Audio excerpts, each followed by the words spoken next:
And then next slide, please, John.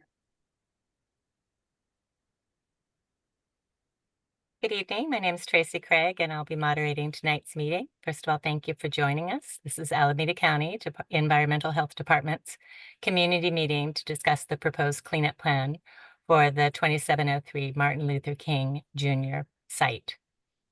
And I am going to have our Spanish interpreter interpret that. And if we have any people that speak Spanish, we'll get them going so that they can listen in real time.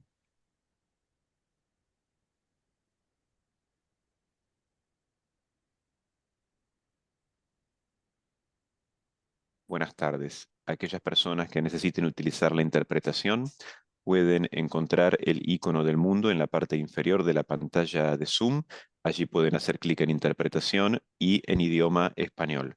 En el caso de que estén utilizando un teléfono móvil, pueden hacer clic en los 3 puntos y allí van a encontrar el menú de idiomas y el idioma de su preferencia. Okay, thank you. Next slide, John. Okay, so once again, good evening. My name is Tracy Craig. I'll be moderating tonight's meeting. With me is John Permani, and he will be running all of the controls to make this webinar work. Purpose of the meeting, again, is to discuss the cleanup plan for this project site. We have a short agenda. We have introductions, site overview, proposed cleanup. It's about a 15-minute presentation, and then we'll follow that with questions and answers. I think the most important thing to note right now is that we're in the middle of a public comment period for the cleanup plan.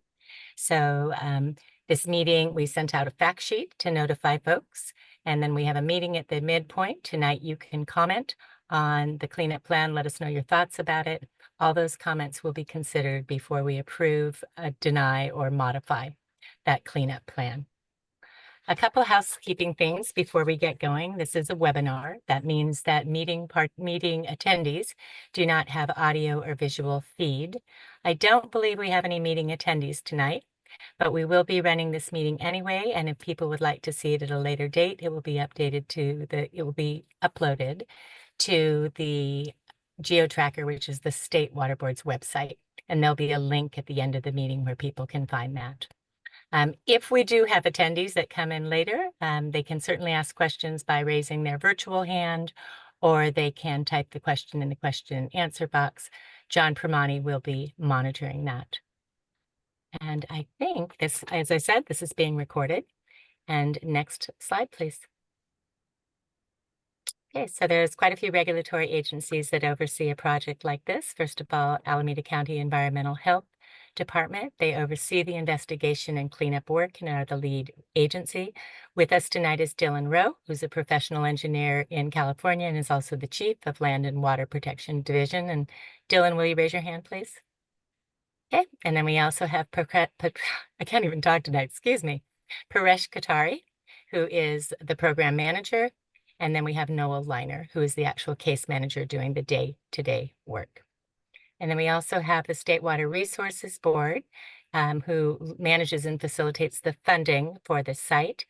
And we have a couple folks from there, but I don't think we probably have to have them raise their hands. City of Oakland also has a role in this project, and they'll be issuing any grading permits and approving any traffic control plans. And finally, we have the Bay Area Air Quality Management District. They actually get involved during the actual remediation. And if people have any kind of complaints about dust, they can call that number. We also have an alternate. You can call me, and we'll get into that more during the presentation. And then just a few more people that are involved. We have Equilon Enterprises, which is doing business as Shell Oil Products. I think most people know that name. They're actually the responsible party for the cleanup itself, and we have some representatives there that attendees can read themselves. We have Wayne Perry, Inc. That's the environmental consultant that Equilon has hired to do the actual work itself. And then finally, Craig Communications. I'm Tracy Craig, and John Permani and I work together to do the logistics behind these meetings. Okay, the site itself, as I said, it's on Martin Luther King Jr. Way, and then it's also at the corner of 27th Street, and you can see that right there on the site location map. And just a quick overview. Previous operations at the site left some contamination at the site, and that's what we'll be addressing here. So 3 underground storage tanks were removed along with all of the infrastructure that goes along with that, and then a 4th tank was removed in 1994. But there's still additional cleanup work that needs to be done to support property redevelopment. And I am going to hand this over to Dylan, who once again is the Chief of Alameda County Environmental Health. Good evening, everyone. My name's Dylan, and I'm going to walk you through what has gone on here and what the plans are for the remediation.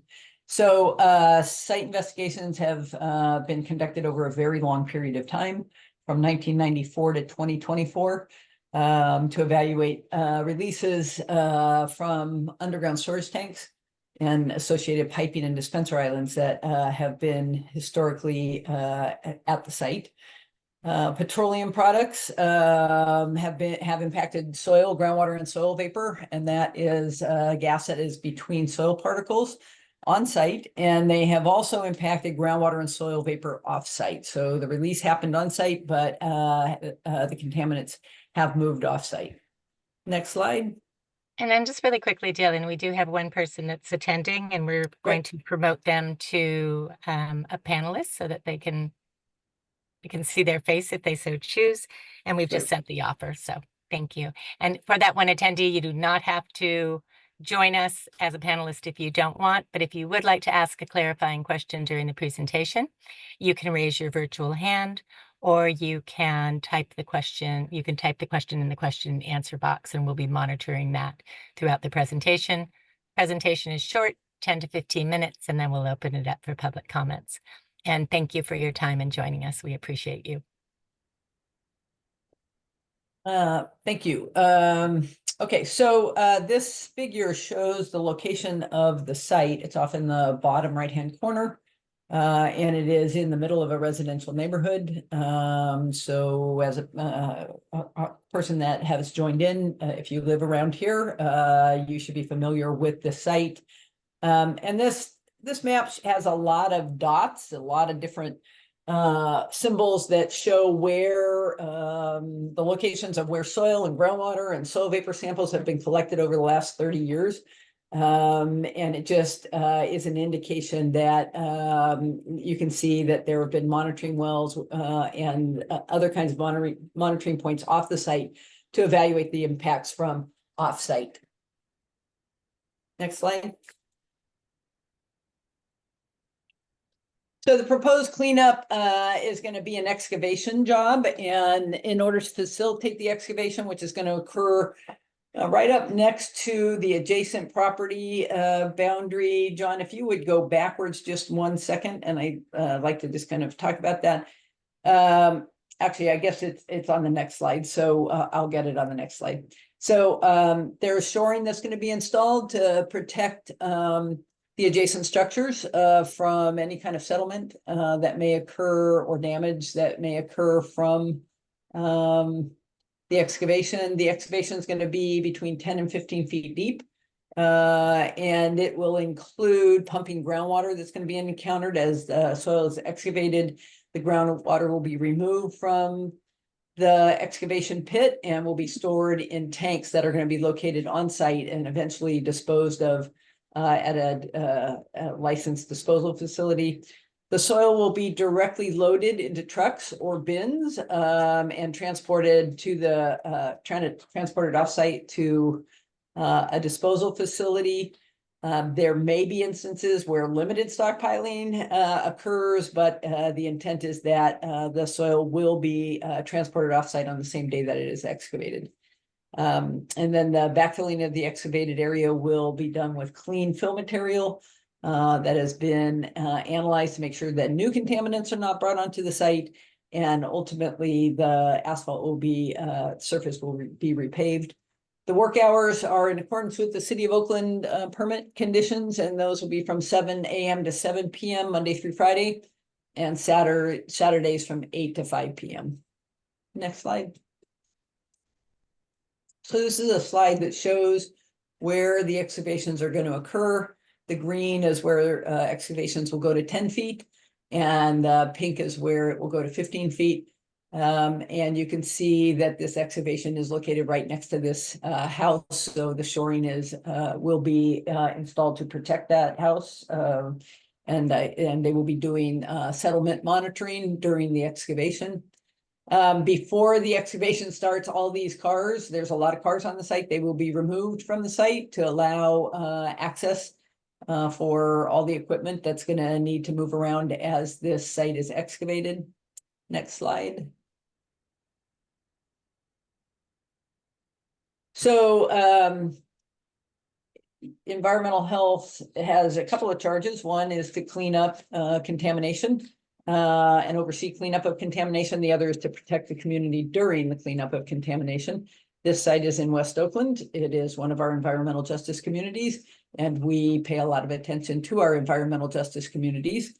And so during the excavation, there will be a lot of monitoring going on to minimize or to at least be able to recognize if there are impacts that can be mitigated. So there will be air monitoring, and that will be conducted real time. So while the work is happening, there will be perimeter air monitors around the site that will be looking and reading dust levels, and they will also be reading emissions of volatile organic compounds, which are odor producing chemicals. And if the monitoring equipment indicates that action levels that are for these two parameters are exceeded, the work will stop and additional controls will be put in place until work can safely resume. I want to say also that if we receive complaints, we will about odor, which I suspect we probably will, because there will be odor at this site. This is going to take a while to do, and there's a lot of petroleum in the ground. And so if we receive complaints that indicate work needs to stop also, regardless of whether there are action levels that have been exceeded, we will also come to the site and make sure that mitigation controls are put in place to minimize the odor impacts. Next slide.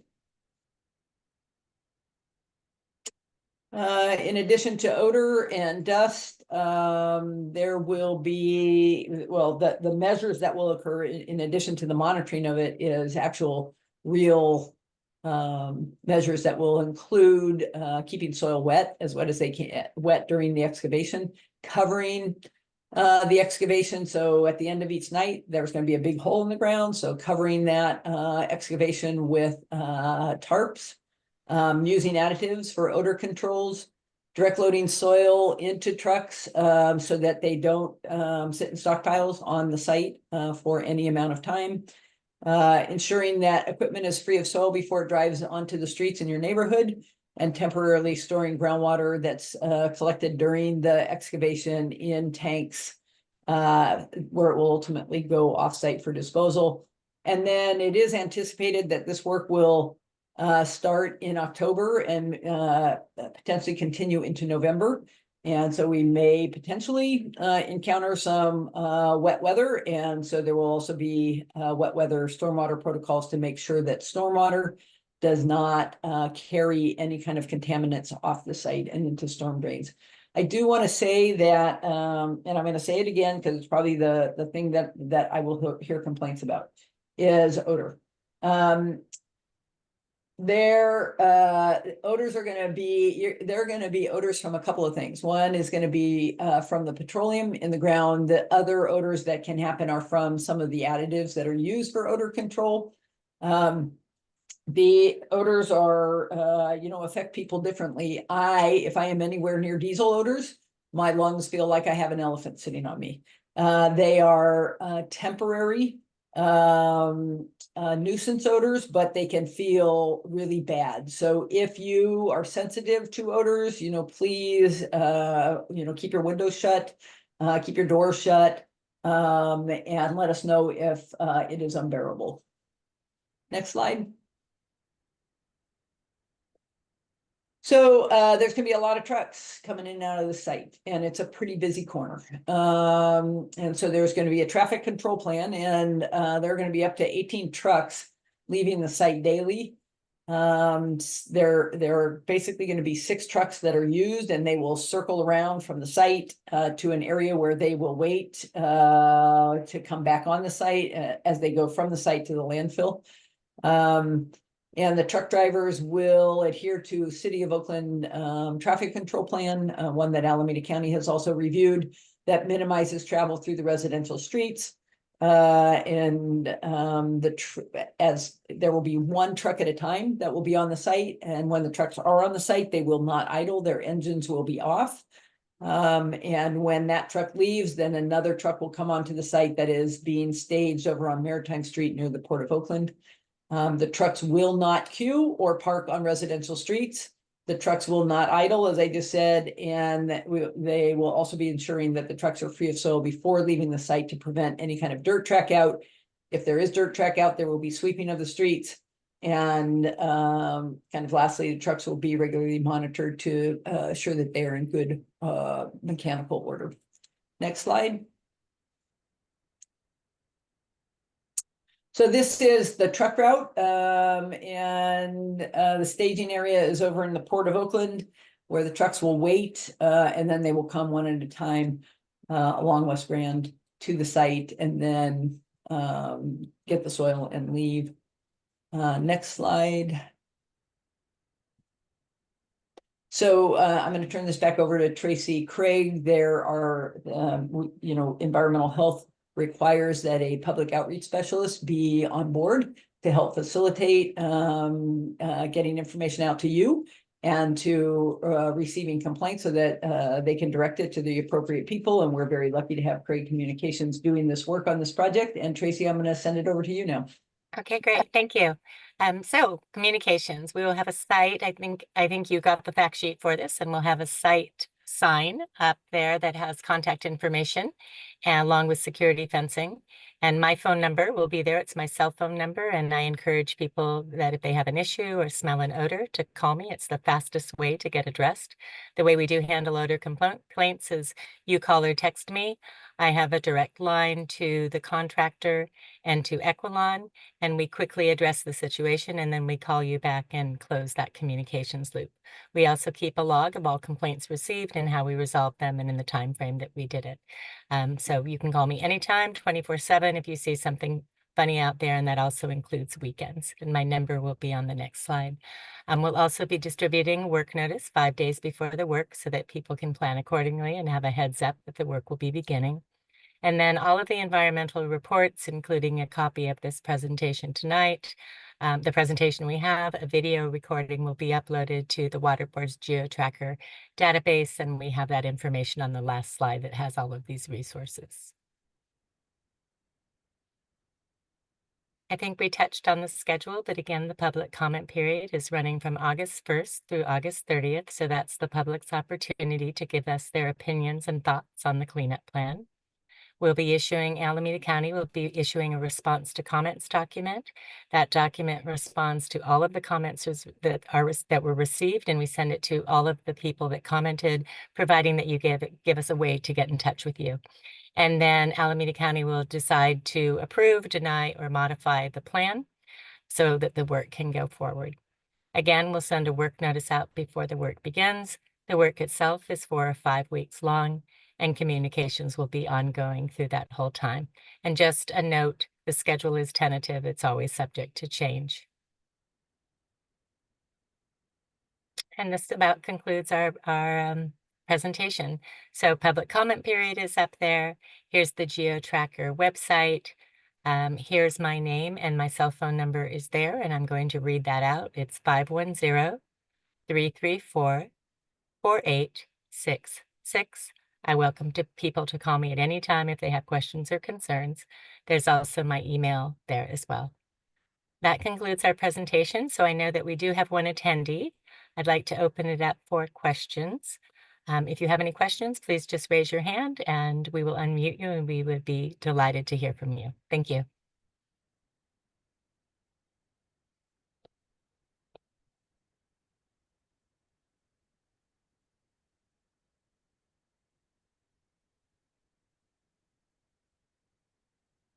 John, can you unmute? Thank you. Yeah, sorry, can you hear me? Yeah, we can. Hi. Hi. Yeah, I'm just live across the street from the site, and was just curious about what was going on and figured I'd chime in. The only thing that I would suggest is to, which I'm sure you all have and are going to do, is to consider the truck route that they're going to be taking really carefully, like because our neighborhood particularly has some of the newer bike lanes that include like the curb cuts that extend out into the street. Okay. And so a lot of the turns are actually like a regular truck can't even make some of them. So it is a pretty tight area, I'll just say. So it sounds like maybe we need to drive that truck route with a regular car and truth it Yeah. to make sure that it makes sense and that it can be managed with a big truck safely. Yeah, especially because we're Okay. like right off of the highway Okay. up ramp. And it will probably include some like lefts against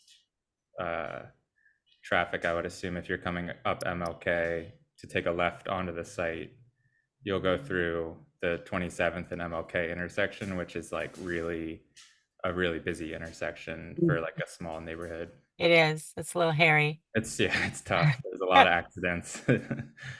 Right? Yeah. Dylan, thoughts? Yeah, that is a great comment because I live in Berkeley and Oakland and I'm crabby just driving my truck around the bike lanes, but I like the bike lanes because I'm a cyclist. So good Same. point. And I will take a drive out there because I live very close to the site and kind of see what it looks like. Appreciate that comment. That's a great comment. It is going to be tricky. The truck traffic is going to be tricky. Right. Okay. Other thoughts? And what is your name, if you'd like to share it? I just have JPT. Yeah, John Patrick Thomas. Okay. All right. Thank you, John. Yeah, thanks. Any other comments? Okay. Okay. Dylan, anything you'd like to say to end the meeting? The only thing I have to say is that this is going to be inconvenient, and it's going to be inconvenient for a month.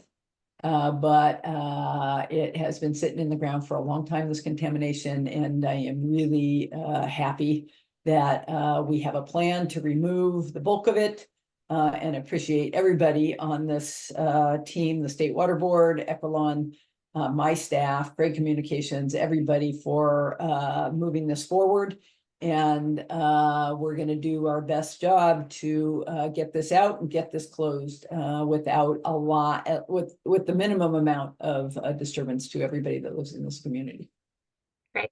Okay. Well, John, I'd like to thank you for attending. We appreciate your time and your comment. And I'd like to thank everybody else and wish you a nice evening. Good night. Good night. Thank you. Thank you.